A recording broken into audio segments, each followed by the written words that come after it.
तो हेलो प्यारे बच्चों, आज हम क्लास 7 की वर्कशीट नंबर 8 को लेकर फिर से आए हैं। ठीक है, ये है हमारी डायरेक्टरेट ऑफ एजुकेशन की वर्कशीट नंबर 8 मैथमेटिक्स। डेट है 20 अक्टूबर 2020। आप यहाँ पे अपना नेम लिखेंगे, ठीक है, और यहाँ पे आप अपना नेम लिखेंगे, यहाँ पे अपनी टीचर का नेम यानी जो सब्जेक्ट टीचर है उनका नाम लिखेंगे। And let's begin. तो आज का हमारा टॉपिक है triangle and it's property. Triangle आप सबको पता है, 3 साइड्स वाले इस 2 डायमेंशनल इमेज को हम बोलते हैं ट्राइंगल। इसमें कितनी साइड्स होती हैं? 3। कितने वर्टेक्स होते हैं? वर्टेक्स यानी आपके ये पॉइंट्स जो 2 साइड्स को मिलाते हैं। ठीक है, तो जो भी पॉइंट्स आपके 2 साइड्स को मिलाते हैं उनको हम बोलते हैं वर्टेक्स। तो वर्टेक्स कितने हैं इसके? 3। ये था बेसिक जो हम ऑलरेडी बहुत पहले से पढ़ते आ रहे हैं। अब आपको पता चलना चाहिए कि इस ट्राइंगल से हम और कितनी चीज़ें हैं जो जान सकते हैं। सबसे पहले आपका यहाँ पर आया है mark 3 non collinear points on a sheet of paper ABC and join them, what is the figure obtained. वो कह रहा है कि कोई भी एक शीट लीजिए और उस पर कोई भी 3 नॉन कोलिनियर, पहले तो आपको पता होना चाहिए कि कोलिनियर पॉइंट्स क्या होते हैं। कोलिनियर पॉइंट्स होते हैं वो पॉइंट्स जो एक सिंगल लाइन पे लाई करते हैं, यानी इसके ऊपर जो भी पॉइंट्स होंगे, इस स्ट्रेट लाइन पे जो भी पॉइंट्स होंगे वो आपके कोलिनियर पॉइंट्स होंगे। अगर मैं आपको और तरीके से बताऊं तो अगर ये मेरी एक स्ट्रेट लाइन है, ठीक है, तो इस स्ट्रेट लाइन पे जो भी मेरे पॉइंट्स होंगे, ये सारे पॉइंट जो एक स्ट्रेट लाइन पे लाई करते हैं वो हमारे कोलिनियर पॉइंट होते हैं। और एक स्ट्रेट लाइन पे कितने कोलिनियर पॉइंट होते हैं? अनगिनत, इनफाइनाइट, अनकाउंटेबल। फाइन। तो आप वो कह रहा है कि किसी भी प्लेन शीट पे, ये हमारी प्लेन शीट पे मैंने कोई भी आंख बंद करके 3 कोलिनियर पॉइंट मार्क कर लिए ऐसे। अब वो कह रहा है एक का नाम दे दो A, दूसरे का नाम दे दो B और तीसरे का नाम दे दो C। और अब आप क्या करेंगे? अब आप इन तीनों पॉइंट्स को आपस में मिला दें। यही तो कह रहा है वो। आपने यहाँ मिला दिया उसको, फिर उसके बाद आप B से C को मिला दें।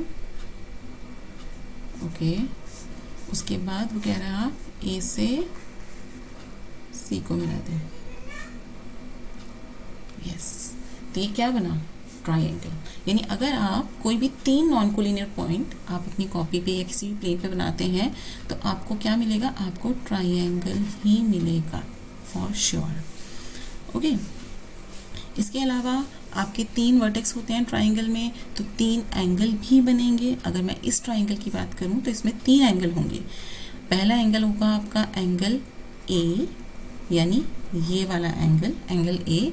इसको हम कैसे लिखेंगे? मैंने आपको बताया था, जब भी आप एंगल का नाम लिखते हैं तो जो वर्टेक्स होता है वो बीच में आता है और बाकी के 2 जो उसके साथ वाले लेटर्स होते हैं वो पहले और बाद में आते हैं, तो BAC। इसी तरह से आपके जो बाकी के 2 एंगल हैं, जैसे कि एंगल B, तो आप एंगल B लिखेंगे, बीच में आप लिख देंगे B, उससे पहले लिख देंगे ABC।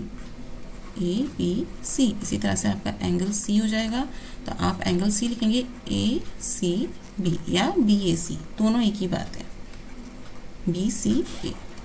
ओके, अब इसके बाद जो आपको चीज़ देखनी है वो ये कि वो आपको एक नया टर्म इंट्रोड्यूस कर रहा है, मीडियन। आप यहाँ पे देख सकते हैं कि हम मीडियन की बात कर रहे हैं। मीडियन क्या होता है? मीडियन होती है, समझ लीजिए ये आपकी एक ट्राइंगल है, ट्राइंगल ABC। आप कोई भी लाइन जो इस वर्टेक्स से निकलती है और सामने वाली ऑपोजिट साइड पर ज्वाइन करती है, यानी A से जो भी लाइन BC पे ज्वाइन करेगी, तो अगर मैं A से कोई एक लाइन बनाऊं जो कि BC पे ज्वाइन करे, ठीक है, तो कैसी होगी वो? यहाँ से लिया और यहाँ पे उसको मैंने ज्वाइन करा दिया। ओके, ठीक है ना। तो A से निकलकर ऑपोजिट साइड पर उसने ज्वाइन किया और D पे आकर वो पॉइंट D है जहाँ पे उसने BC को ज्वाइन किया। ये मीडियन कहलाएगा अगर वो BC को 2 इक्वल पार्ट्स में डिवाइड कर दे, यानी AD BC को इक्वल पार्ट्स में डिवाइड करता है, ठीक है ना। AD divides side BC into 2 equal parts. इसको हम बोलते हैं बाइसेक्ट करना। क्या? इसको हम बोलते हैं AD बाइसेक्ट्स BC। बाइसेक्ट का मतलब ही होता है इक्वल पार्ट में डिवाइड करना। AD बाइसेक्ट्स BC, ठीक है। और फिर हम बोलेंगे that AD is the median. This implies, इससे हमें पता चलता है AD is the median. Okay, ऐसा नहीं है कि सिर्फ A से ही मीडियन निकल सकती है, B से भी मीडियन निकल सकती है।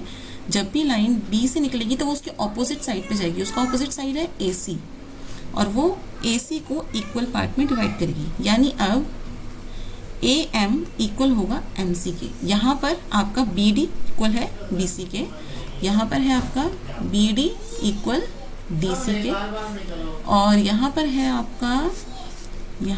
आपका AM equal MC।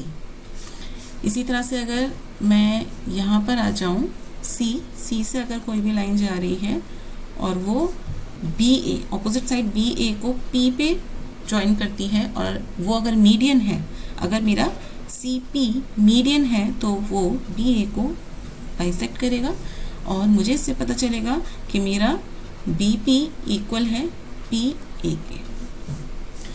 Okay, I hope आपको ये कंसेप्ट क्लियर हो गया होगा। मीडियन वो होता है जो ऑपोजिट साइड को बाइसेक्ट कर देता है। इसके अलावा उसने आपको एक और कंसेप्ट के बारे में बात करी है, और वो कंसेप्ट है आपका कंसेप्ट जिसके बारे में उसने बात करी है, वो कंसेप्ट है आपका altitude.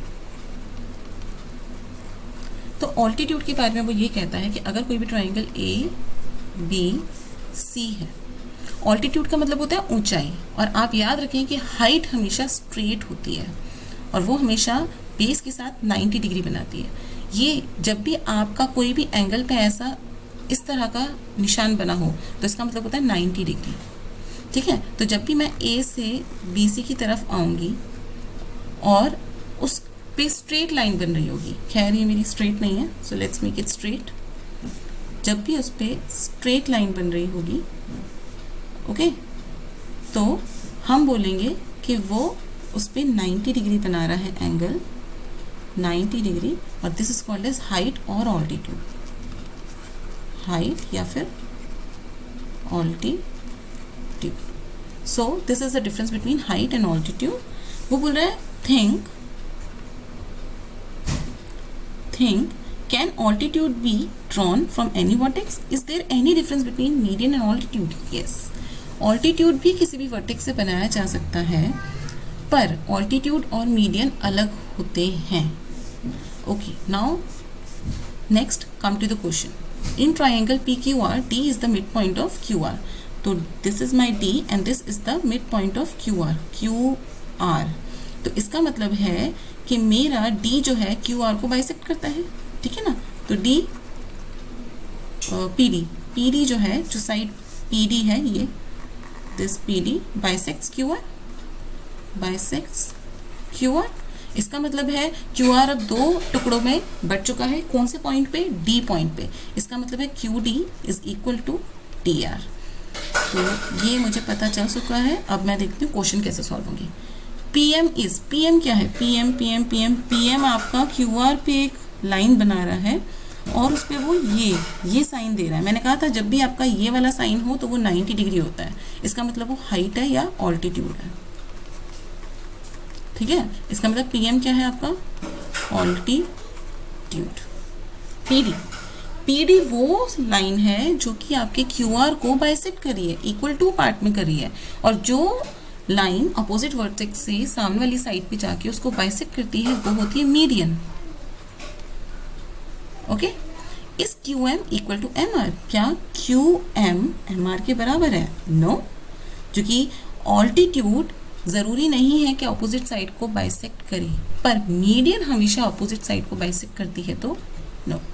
Angle PMR, angle PMR कितना है? तो मैंने वहाँ बोला एंगल PMR के ऊपर एक स्क्वायर बन रहा है, इसका मतलब वो 90 डिग्री है। ओके, तो हमारा क्वेश्चन 1 पूरा हो चुका है। Let's come to question number 2। Name the side opposite to angle Q P R. तो एंगल क्यू पी आर के ऑपोजिट साइड कौन सी है? तो पहले हम देखते हैं कि एंगल क्यू पी आर है कौन सा। This is Q P and this is R. Okay, तो इस पूरे एंगल के ऑपोजिट साइड कौन सी है? ये है बड़ी वाली, दिस क्यू आर। तो the side opposite to Q P R is Q R. कोई भी अगर आप ट्राइंगल लें, ठीक है, कोई भी अगर आप ट्राइंगल लें और ट्राइंगल है P Q M for example, तो इसके ऑपोजिट साइड कौन सी है? Q M.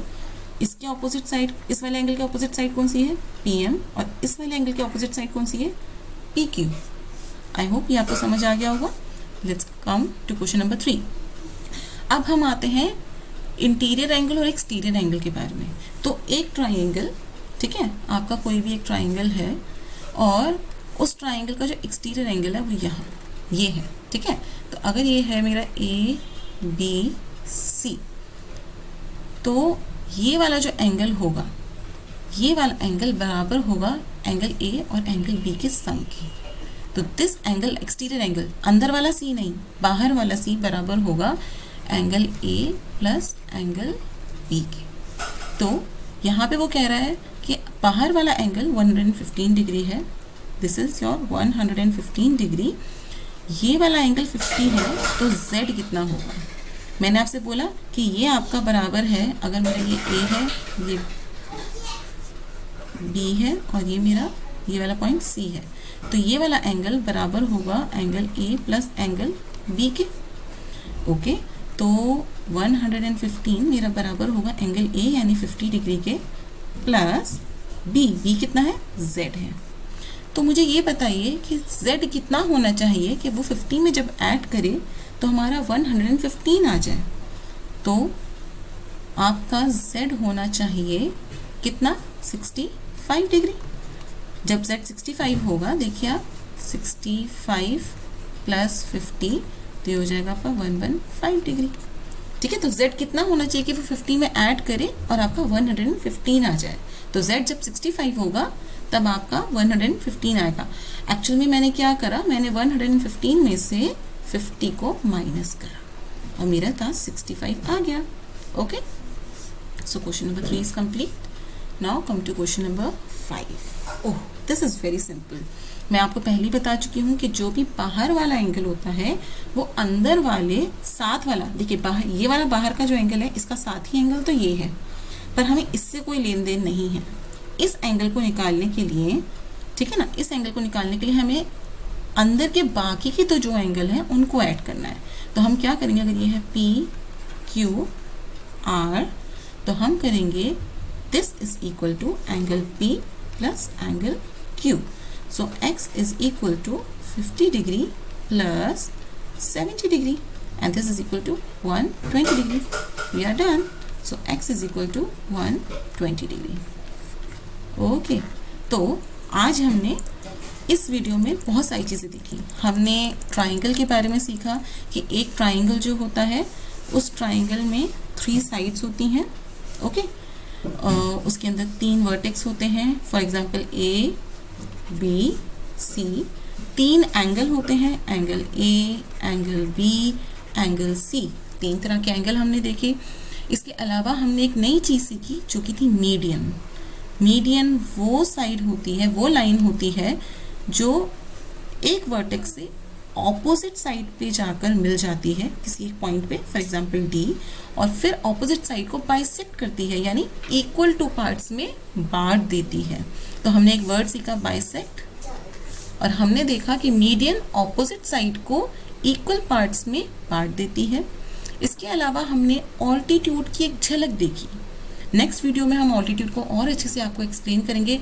और हमने मीडियन देखा और हमने सीखा exterior angle, exterior angle of triangle. हमने देखा कि जो एक्सटीरियर एंगल होता है, इफ आई से this is my triangle, okay, and this is the exterior angle and this is my x and this is my y, so my exterior angle is nothing but equal to x plus y. I hope आपको आज की video पसंद आई और आपको आज की video समझ आई।